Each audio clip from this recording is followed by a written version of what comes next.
ഇപ്പോൾ വലിയ പരാതികളൊന്നും KSRTC പറ്റി കേൾക്കുന്നില്ല.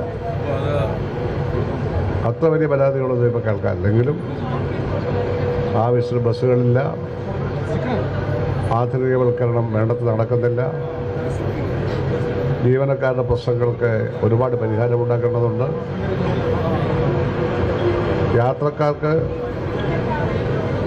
ആവശ്യാനുസരണം ബസ്സുകളില്ല എന്നുള്ള പ്രശ്നമടക്കം ഒരുപാട് പ്രശ്നങ്ങൾ പരിഹരിക്കേണ്ടതായിട്ടുണ്ട്.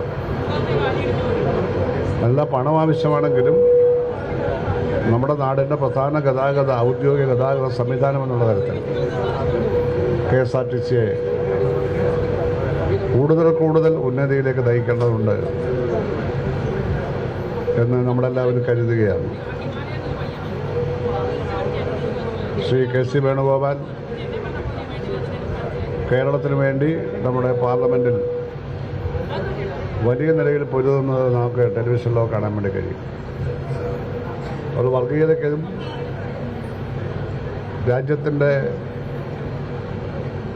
ഫാസിസ്റ്റ് രൂപത്തിലുള്ള പ്രവർത്തനങ്ങൾക്കുമെതിരായിട്ട് ഒരു ജനപ്രതിനിധി തെരഞ്ഞെടുക്കപ്പെട്ട് കഴിഞ്ഞാൽ എല്ലാവരുടെയും പ്രതിനിധിയാണ്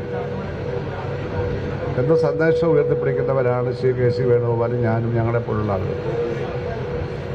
പിന്നെ ഇവിടെ നമുക്ക് വോട്ട് ചെയ്തവരാരാണ്, വോട്ട് ചെയ്യാത്തവരാരാണ്, അങ്ങനെ ഇവിടെ പരിഗണന പിന്നെ ഇല്ല. അതുകൊണ്ട് തന്നെയാണ് ജനപ്രീതിയോടുകൂടി ജയിച്ചു വരുന്നത്. ഒരു തെരഞ്ഞെടുപ്പിലും അദ്ദേഹം പരാജയപ്പെട്ടിട്ടില്ല എന്നുള്ളത് അടിവരയിട്ട് പറയേണ്ട ഒരു കാര്യമാണ്. എല്ലാ അസംബ്ലി ഇലക്ഷനും മത്സരിച്ചപ്പോൾ മത്സരിച്ച എല്ലാ പാർലമെൻറ്റ് ഇലക്ഷനും വിജയിച്ചു. അതൊക്കെ അപൂർവമായിട്ടുള്ള ആലപ്പുഴ പോലൊരു രാഷ്ട്രീയം മാത്രമുള്ള ഒരു നാടായി ആലപ്പുഴ. ഓരോ ആളുടെയും രാഷ്ട്രീയമാണ് ഇവിടെ.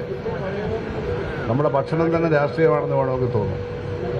അപ്പോൾ അവിടെ ഇങ്ങനെ തുടർച്ചയായി വിജയിക്കുക, പരാജയമറിയാതെ വിജയിക്കുക എന്നുള്ളത് കക്ഷി രാഷ്ട്രീയത്തിന് അതീതമായെടുക്കുന്ന സമീപനം കൊണ്ടാണ്.